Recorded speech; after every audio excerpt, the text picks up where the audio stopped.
He was monumental, grand in nature.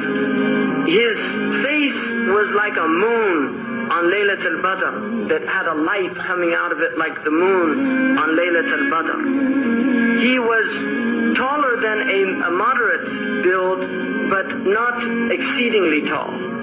But he was of a middle stature inclining towards height, because everything about him was middle.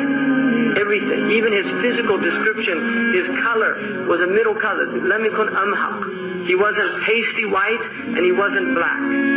He was a color like what we call the harvest moon. And his hair was neither straight nor curly. It was wavy. It was middle. Everything about him was middle. He didn't speak slow and he didn't speak fast. He spoke in a moderate tone. His words were neither too short nor were they excessive, but they were always just right. When he spoke, people felt as if exactly the right amount of words were used. Everything about him was moderation. He had a full head, and his hair was wavy. If he parted it, then it parted. It never went past the lobes of his ears if he allowed it to go long.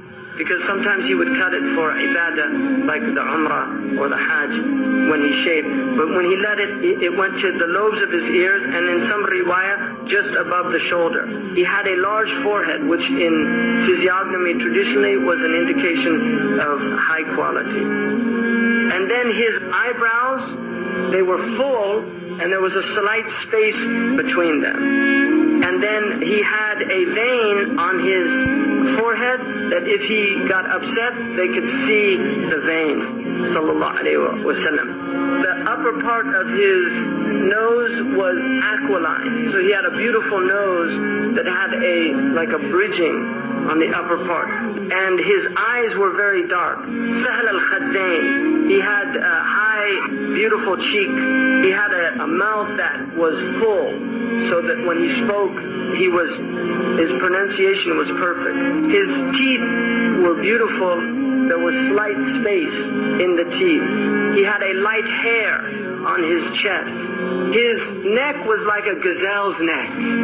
He had a beautiful neck and a high neck. It had like a beautiful, like a silvery clarity to it. He was balanced in all of his outward aspects. Badinan, he had a strong build, mutamasikan, and it was all perfectly formed. His stomach and his chest were equal. He never had a large stomach. He had no punch. Even when he was in his 60s, his stomach was always flat. Sallallahu alayhi wa sallam. Allahumma salli alayhi. He was full-chested, and ba'id ma bayn al-mankibayn, his shoulders were broad, and he had a large bone. Also his trachea, where it met there was space. And then he had a light hair also on his stomach. Sallallahu alayhi wa sallam. Ariyat Thajjain, he had no hair over his breasts. He had hair on his arms and some on his shoulders and the upper part of his chest. And he had large, full hands and full palms, and his feet were arched, and he was sinewy and strong. Limbs were strong, and he had full calves, but his feet were so smooth that water would pour off. Sallallahu alayhi wa sallam.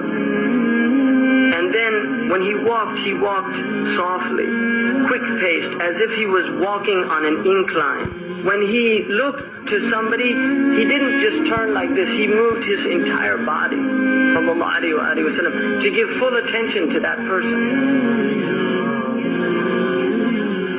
He looked more at the ground than he did up.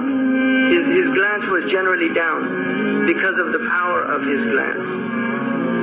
And then most of his looking was mulahadha. When he looked at people, he didn't maintain his stare.